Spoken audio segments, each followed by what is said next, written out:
Off-grid Aaron here. It is January 31st, 2022. Vlog number 31. An entire month.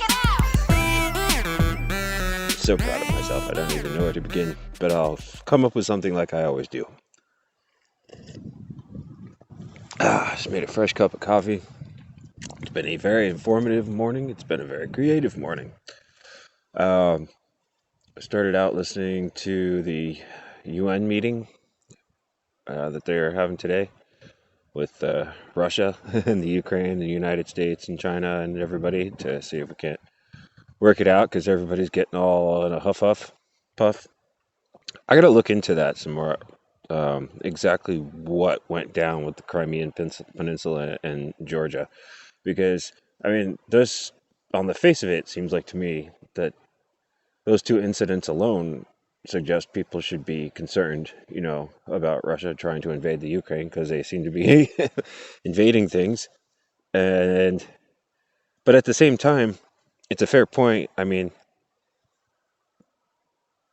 would we let anyone get mad at us for amassing troops at our border inside of our country? I mean, we do it all the time. We call them Border Patrol and the National Guard. Just go down to the U.S.-Mexico border right now. Seriously. Where Haitians are trying to get in. When did that happen? What happened to Haiti is probably because of the hurricanes and a lot of other things. The Clintons were doing something down there, apparently. They had a special Haitian foundation. I don't know. I haven't looked into that in a while. It's weird that every now and then you'll hear the name Hillary Clinton, but I haven't actually seen her. Of course, I haven't been watching any liberal media too much lately. I haven't been watching conservative either. I've been watching world news mostly and financial news. A lot of financial news, especially cryptocurrency news and anything concerning the Federal Reserve, or central banks anywhere. What's wrong, Athena? Why are you crying? What is this, sweetie? You want to go in the house? Go in the house and lay down. Come on. You alright? Alright. Anyway. So, yeah. Just taking that all in today. And then I finally started using this app, the Sketch app, which worked out really well for figuring out how to transfer that mushroom picture I was working on. So now this has been transferred. Now it's that. That you can't really see. Oh, there we go. That's better. But I'm just did the basic line. I'm going to mess around with it a lot more. There's a lot of really cool stuff that you can do with this app, actually. That is very reminiscent. When I was in high school in upstate New York, I took a computer literacy course that they had. And this was back in 1990. Before the internet even existed, and the only programming language that was really around was BASIC. I actually learned a little bit of BASIC back then in that class, but they also taught us how to use what was, the top of the line drawing program, Corel Draw. And I used to make all these different geometric designs using different built-in tools that it had. And I was never able to replicate that again with different drawing programs that I used to use since then, like stuff by Adobe. Until now. The Sketch app has some really cool stuff that I just discovered today, and so I'm going to be playing around with that a lot more, because just right off the bat I was coming up with all kinds of cool little geometric shapes and designs and whatnot that I could translate into t-shirts and hoodies. So there's definitely going to be a lot of new designs coming out in the very near future on Fudashi.fashion. www.fudashi.fashion. That's right, you heard me. Fudashi.fashion. Buy it. I'm sorry. I'm trying to meditate more on what it is that I want to manifest in my life. So Yeah. Submarine yachts. Look it up. What's that thing? The one called the. It's named after like one of the biggest whales there are. I can't remember. There's another one called the carapace. I remember that. And then it's a weird name, this first one. But these people have, I don't know, as far as I know, they haven't actually built one yet, but they have actually fully designed submarine yachts. And they are as awesome as they sound. Is a dream come true. And like the reason I even know about it is because the idea came to me. I was like, wow, wouldn't it be cool if you could turn a submarine into a yacht? And I was like, I wonder if anybody's done that. Ask Google. Turns out, yes. Well, they've designed them. They're really the amount of money these people want to actually build them. It's like in the billions. And as far as I know, nobody's actually gotten one yet. But I don't, I kind of get the feeling that if you were the kind of ultra rich person who could afford one of those in the first place, I don't think you'd advertise that you got one of those. Just the very fact that you wanted a submarine in the first place suggests that, you like to keep your shit on the DL, on the down low, literally. Way down low, like 1,000 feet underneath the sea. Oh my God. Um, Talk about the ultimate like hideaway getaway. It's so perfect for so many reasons, and also so scary for so many reasons. I have a very natural fear of being in deep water, or not natural, but actually kind of irrational, I would say, fear of deep water, to the point where it scares me when I do it in video games.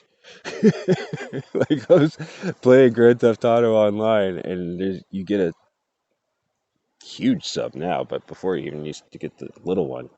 And when I go like super deep in that thing, like I get really immersed into it. Like that's why I play games like that. Like I can really fall into the fantasy, and so it's like it's very real for me. And it's very disturbing. Like I am irrationally scared of being in a submarine underwater in a video game.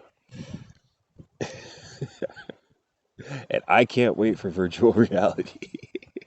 I like having the bejeebus scared out of me. I like testing my limits and facing my fears clearly.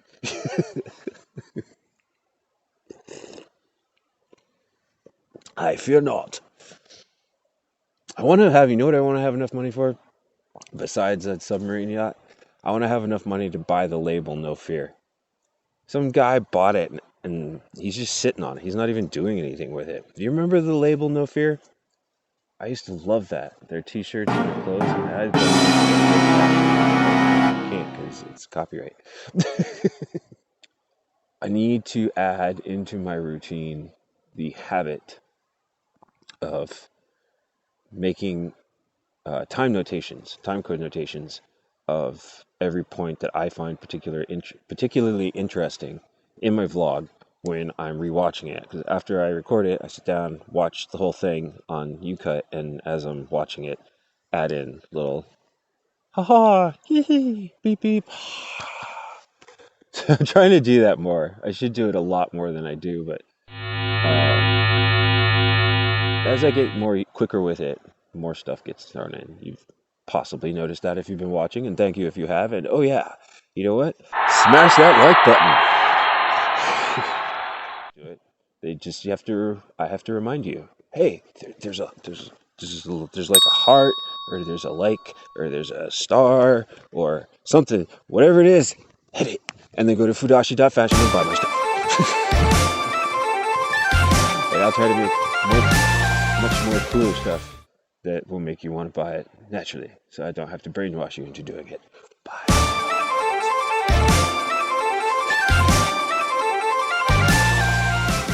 I have to laugh at myself, or I'll just drink my coffee and try harder. So yeah, time codes for the interesting points, more bells and whistles, and cool looking filters. Because I enjoy doing it anyway. It's just getting in the habit of doing it. It's not like a lot of times I'm busy doing other things. I've cut down a lot of my prep time for just basic survival as of late. In figuring out how to order stuff bulk for food, and then also it's dramatically cutting down on the amount of wood I need to use for cooking. I've remembered a number of crucial steps to starting a fire and getting a nice, quick, small, hot one going fast. And the key to that is to place the pine needles standing up instead of laying them flat like a mat that just stifles and um, the fire doesn't get the oxygen, and you get just like a giant ball of smoke, and it's bad. Make sure the pine needles are standing up.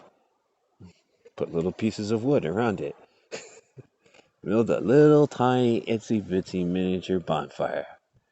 And you can boil water in less than 3 minutes usually. It makes some great coffee out in the woods. It's very satisfying making coffee out in the woods, I will tell you that. However, I also need to drink a lot more water. Because I have just been drinking coffee, and I shit you not, I pissed an entire jug of orange juice last night.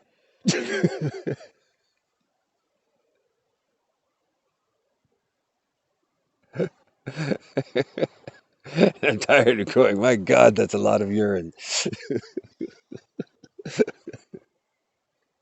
Seriously, though. I've been so busy watching videos about Russia and Ukraine and Bitcoin and trying to keep up with all the financial markets because I don't have money invested in anything but cryptocurrency at the moment, but someday as I gain more or any assets, profitable assets, um, I will invest in those other markets and other business ventures and such, and I need to know about it now. And I need to finish. I have been naughty and not been doing anything with my computer science course or learning Chinese. I need to get back to learning Chinese because, big country makes everything for everybody. So, it's probably a good idea to speak their language. I don't know. Just a thought. Then after that, Russian.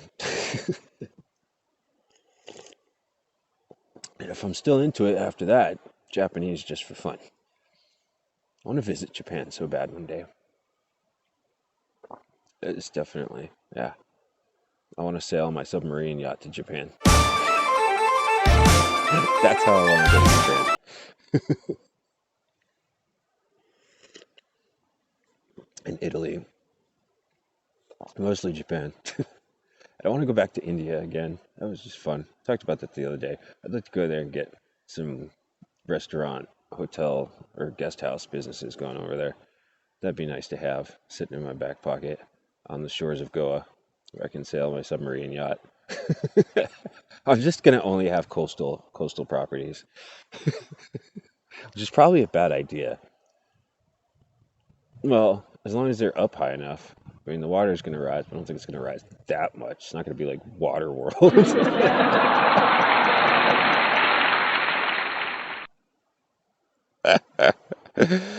Or is it? Is it? Climate change. The climate's changing. There's no lie. It's totally doing that. It's always doing that. And I feel, and this is my completely, totally uneducated, unprofessional opinion, but I feel like certain powers that be that want to keep being know that the climate changes, but they're using what's going to happen naturally anyway as a means of furthering other personal, group, or private agendas. That's what I feel like. And I think a lot of it has to do with this thing that I've just learned about from a Mr. John Mearsheimer. Was it Mearsheimer his last name? John J. Mearsheimer, a realist, uh, talking about the United States and our need to spread, what do you call it, liberal democratic hegemony. That is apparently the path that we have been on. That is apparently the agenda that both the Republican and the Democratic Party agree on wholeheartedly, that drives the military industrial complex, which is able to exist, by the way, because all of the different military contractors are very careful about putting pieces of their manufacturing or the business in every single state. Okay, so that means they have employees and are a major driver of income for that state and state taxes, every state. So no politician, no matter who it is going to go against them because on a local level, they have a huge base of support everywhere. That's just smart business. That's what that is. That is very smart, very intelligent, targeted capitalism working the way it's, I guess, supposed to. I don't know. Some people would argue not. It depends on what it's. Because, I mean, I can't argue against it because people go along with it. So, but at the same time, I have difficulty seeing capitalism in its current state in the United States and every other country as anything other than feudalism rebranded. We have feudal lords and the people who live and work their lands. you know? And there's varying degrees of how those feudal lords treat their people. Some treat them very well, some not so well. But either way, generally speaking, the people don't rise up against them. They just kind of go with it. And it's easier now because we don't all have to work in shit. Definitely sucked back in the Middle Ages. You could understand why those feudal lords weren't too keen on having to do any of that shit themselves. It was actually shit.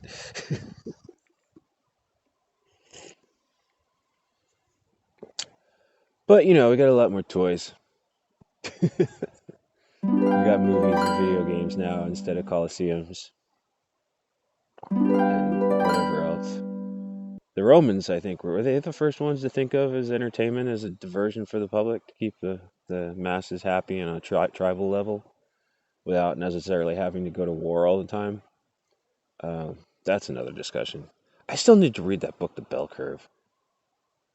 That explains a lot about what I'm thinking about right now. I should just go and read that right now and work on my collage of every episode from the last 31 days. I don't know if I'm going to keep going with this new vlog every day format. Definitely a new video of some kind, whether it's a clip or whatever, every single day. But I'm tired. And I still have so many other things that I need to work on. The website I still haven't figured out the picture thing with the RSS feeds because I haven't been working on it at all. But, I'm making progress every day. I fixed the shop items on my Instagram. I realized that some of the pricing was wrong and some of the items no longer exist. So that's all better now and makes sense. So that's right. You can also go to my Instagram at Fudashi Fashion and buy my hoodies and t-shirts. Yeah, anyway. Wow, 31 days in a row. I am very proud of myself and I've been enjoying this and I'm going to keep doing it just because I enjoy doing it. That's what they always say, right? If you want to have a successful business, find something you enjoy doing and figure out how to monetize it. So I like making videos. And I am already in the woods. So living very off grid. I have used nothing but solar power this entire month. Is that not? It's pretty cool, right? Like I'm pretty stoked on that. I'm not like a big pusher of green new energy and stuff like that. I'm more of like, wow, this is really cool. I get free power. That's literally why I do it. I got free mobile electricity with me at all times, and I don't have to depend on anyone else for that. That's awesome because the moment you have to depend on anyone else for something, you are no longer free. I have no illusions. I am not currently totally free yet. And I don't think that I ever really will be. I think this thing we call freedom is kind of an illusion in itself. because in order for humans to exist successfully, like we kind of, it's not that we should need to depend on each other, but we should, it's better if we do, because it develops relationships and leads to us saying, hey, we're not going to go to war with each other because we depend on each other for these different things. So let's not mess with that, And we're running into that right now because we've been so dependent on each other globally for commerce for so long. It's like this real like threat of like global powers going to war coming and rearing its ugly head once again with us and Russia and China. It's like I think everybody's kind of like, what? We can't go to war with them. Like they make all our stuff. They buy all our stuff. We need all their stuff. What? Seriously. So, anyway, let me get to work. Have a great day, folks.